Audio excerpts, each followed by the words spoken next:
Like any year, you start this time of year planning for the next season. So if we go back a year from now, I had a lot of thoughts, a lot of ideas, a lot of things we wanted to execute. And one thing within the research farm that I'm always trying to do is I sometimes delay our plantings a little bit just because I don't want to deal with cooler soils. I want the crop to come up and out of the ground effectively and efficiently so that I don't have to replant anything. Okay. Well, our biggest obstacle that we faced this year was we waited till that. It was towards the middle into May when we planted the crop. We finished. I was doing some spray trials. We stopped about 10, 11 o'clock in the morning. Took all my intern team to lunch, and then we got 3.5 inches of rain on top of everything that I'd done the previous day. So that added some frustration to the whole year, but it also provided some opportunity. And we're looking at a number of things this year, just like we have in the past. There's probably, I'm going to say this year I've throttled back a little bit, maybe 160 different trials, side by sides, replicated stuff that we're looking at. But I'll be honest and transparent. There's some data that I had to pull out this year. There's too much noise in it. That water and too much of it, it impeded some of the emergence. It impeded just what the true data should have shown in the end. So when I pulled it out of the research farm, I was fortunate enough. I took it out to a larger scale field, some on my own operation, looking at different stuff. Anything from something as simple at the beginning of the season as talc graphite replacements and look at that stuff to we've kind of dove deep into the biological arena. And I know that's a hot button word throughout the industry right now, and everybody and their brother's got a new biological. But for me and United Prairie, it's just really trying to understand it's not a 1 year process. And what I mean by that is so much of our research over the years has been, does this product work in year one on the research farm? Well, then can I take it out on a large scale basis in year two? In year three, can we go to market with it? When we're looking at the biological basis of what's going on in the soil profile, I don't expect that I'm going to change it in 1 year's time. I think I'm going to get some glimpses of some positives and some negatives, but I'm kind of committed into a long-term investment and understanding of that it's going to take a multi-year process if we want to change something and get the reactions that we're looking for. And one of the biggest things I'm focusing on is how do we cycle nutrition season long.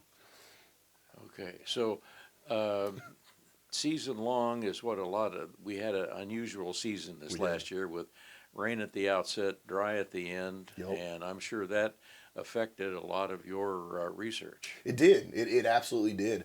I mean, what's always interesting, one of the biggest things that I always enjoy doing at the research farm is nitrogen studies. And what I mean by nitrogen studies is I'm looking at multiple nitrogen rates for one, but then we've also been comparing some products like Pivot Bio, some things from a company by the name of BW Fusion, looking at a product called BioCast Max in amino, and then looking at just standard synthetic nitrogens. And then I have no unapplied nitrogen checks out there. I had 3 or 4 of those this year. What's interesting is every time I'm harvesting that farm, you can go through this trial and great yield, great yield, great yield. And we're talking, 20-foot replicated strip, 500 foot through the field. And then all of a sudden I get to my no nitrogen check, boom, pops, yield tanks. I mean, so obviously common sense says, well, we need nitrogen to grow corn. What's interesting is just always how much corn we actually can grow in our soils in East Central Illinois without nitrogen. I had ranges from 120 to 180 bushel acre corn and no nitrogen checks. So what's going on there? What's going on there is our soil is releasing it back to us. So how do I expedite that process and allow that to happen more effectively, more efficiently? Can I help mineralization? Can I help my biology mineralize better? And so this is where I say it's not only nitrogen, but it's phosphorus, it's potassium, it's sulfur, it's zinc, it's everything. And that's where I want to figure out how we can cycle that nutrition season long more. So you're doing it a lot here. Farmers could do it on their own, but you've got some pretty good data that you're going to be sharing with your clientele and the area farmers here. Absolutely. No, we're getting geared up here for our winter meeting. We do this every year. We have for the last, oh my goodness, probably 10 plus years at least. This year we're at the iHotel again on January 9th. We're going to start with registration at 7:30 in the morning. We're going to kick off at 8 a.m.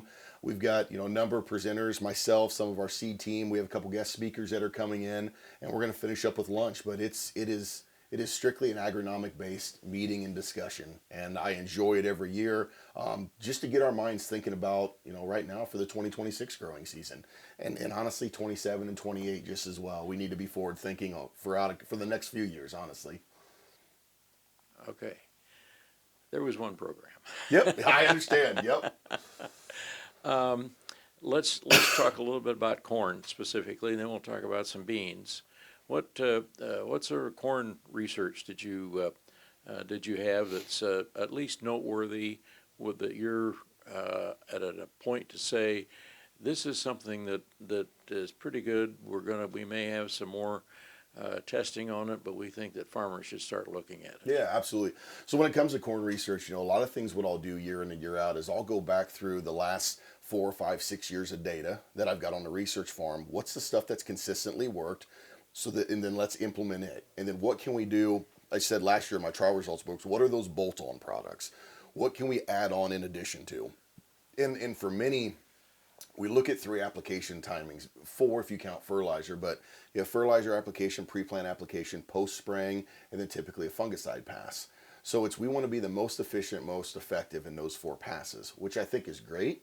But I think there's also timings where we maybe need to get out there in an untraditional application window.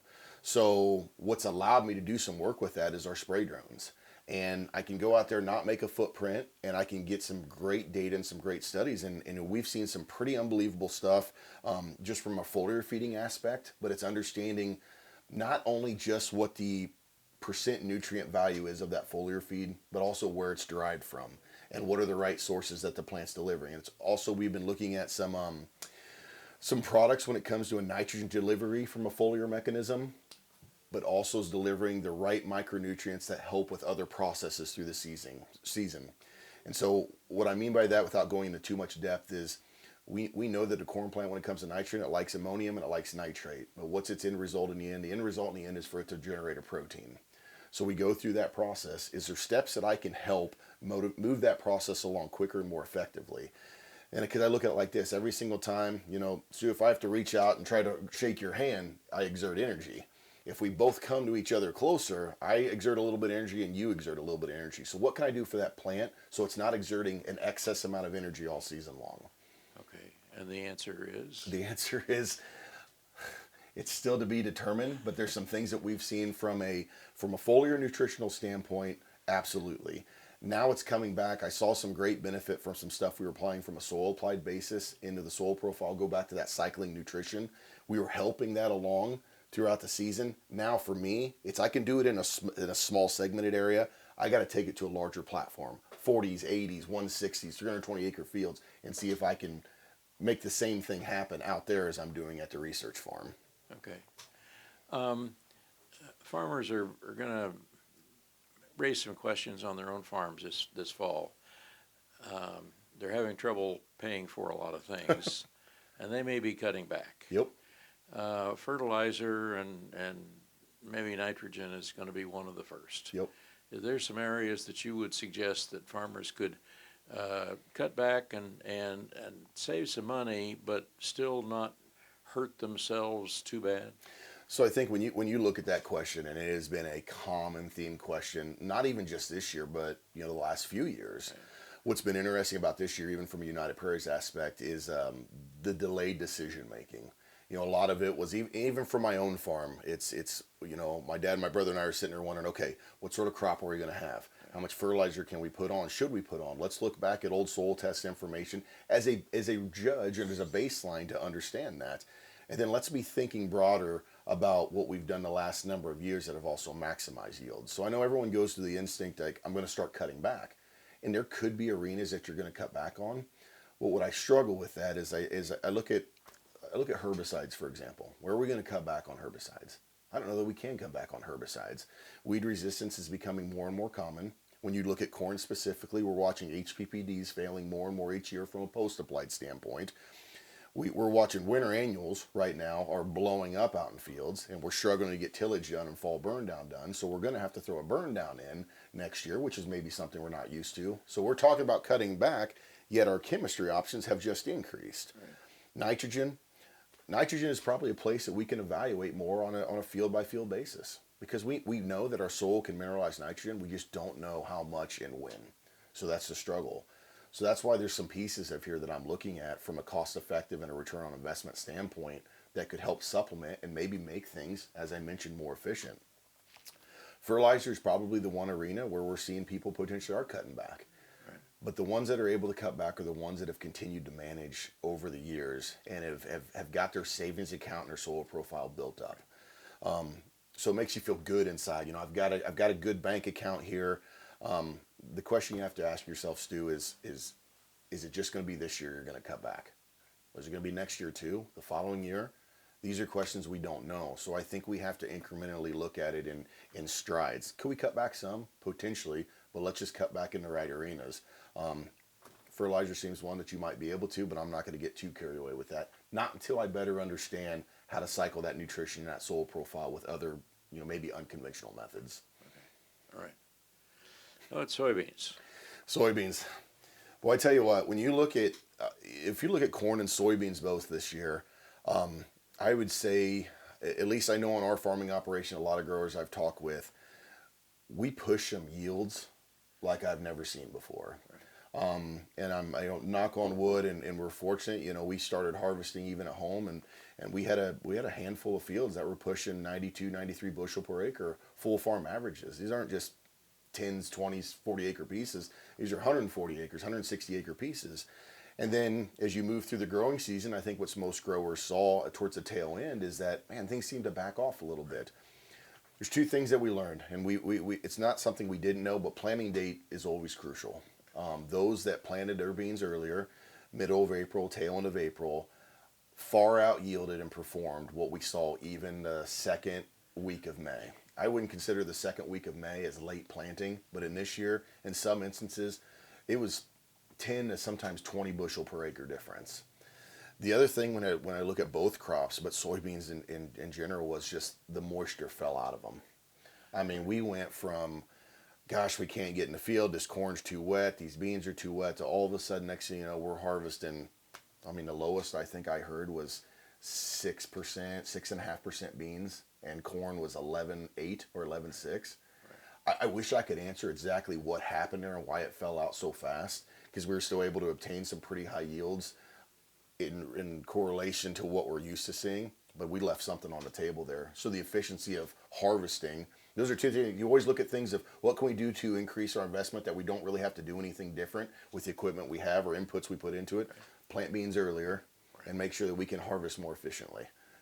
Don't be, if it's 22% corn, I don't think we need to be sitting out there waiting and waiting and waiting. Let's get after it some, because if it's 22, it can be 13 just as fast, So beans were just, it was enjoyable to harvest some of those and see that, mid 80s, 90 bushel beans. Planting date was huge though. Planting date and variety selection, two important things. Again, stuff that's not costing you more money, but things that you better be thinking about and evaluating more. Plots are important, but also networking. Man, I network with farmers every day of my life. You can start networking with your other growers as well, and friends of yours. I think that's a big part of it. Fabulous. Thank you. Thank you. Is there anything that I want to go through this fungicide thing real quick, if that's all right. Oh, yes, that's fine. Okay. That's I'll go through that a little bit. Okay. All right. What about, we've got a lot of pests out in the field. Yes. And various diseases and some new ones come up about every year anymore. Yep. So, when you break up a good point that I wasn't even thinking about, but when it comes to pests, aphid pressure in corn this year was something like we have probably never seen. I would like to say that a lot of growers are out scouting their fields on a regular basis, more than just the 55-mile-an-hour scout. I think the reality of the situation, most of us aren't. If anybody tells you that it's fun out scouting corn when it's dropping pollen like crazy, I don't believe them, because it's not fun. But we had aphids come in really, really bad this year, and there's some scenarios where it took top end yield off, and I think because we were late to the table when it came to making an application to kill them or just reduce their reproductive cycle and overpopulation. So that's something that's going to be fresh on our minds going into next year. When it comes to disease, disease on corn and soybeans both, I think I'm not going to say we've struggled, because it's not a struggle to not have heavy disease years. It's a blessing to not have heavy disease years. But, when I look at even some of my own data that we put out there, haven't seen as much return at times when it comes to fungicide when you're looking at strictly from a disease control mechanism. To me, there's so many more attributes when it comes to fungicide, from a standability, from just general ethylene suppression, stress mitigation, all those factors. It's not just disease. But one of the things we're getting a lot of questions about that I wanted to execute this year is application methods. So, we've got the traditional, we've got the airplanes, we got the helicopters, we've got the ground rigs, we've got the high clearance machines, and now we've got drones at our disposal. And we bought one drone in 2023. We did with trials. Last year we added two more to the fleet, did a more of a commercial basis. And this year I conducted a large study, same field, same day, same application timing of drone versus ground rig versus aerial application, in corn and in soybeans. And it's interesting, as I look at the data, when I look at corn, there wasn't much separation and difference, which is a good thing. Right. We don't want to see much separation. We want to make sure that we're getting the right product at the right rate with the right adjuvant package for deposition aid, and that they're on par. The one thing I noticed in soybeans, I did notice a little bit of difference. And I personally, my biggest difference that I think I saw was ground rig was a little bit less than what the drone and the airplane was. So why you ask that? Well, one of the biggest things that you have to do with ground rigs is exactly what I'm saying. You hit it by ground. You're going to have wheel tracks through the field. So I broke down the math of, 15-inch row soybean at a half mile through takes out X amount of acres in this many passes. It's not hard to see a bushel and a half every now and again from that ground rig application, just because you're running over 30-inch row beans. You're not going to 15s. You are. So you ask yourself, when it's coming time to make that decision, what's the right mechanism? I don't think there's a wrong answer. I think with anything we've proven this year is that they're all effective tools in getting the job done. Now we're just going to continue it for the next probably 2 or 3 years, so I can get at least a 3-year data set. But it was one heck of a day. It was amazing pictures, and I look forward to sharing those at our winter meeting coming up here in January.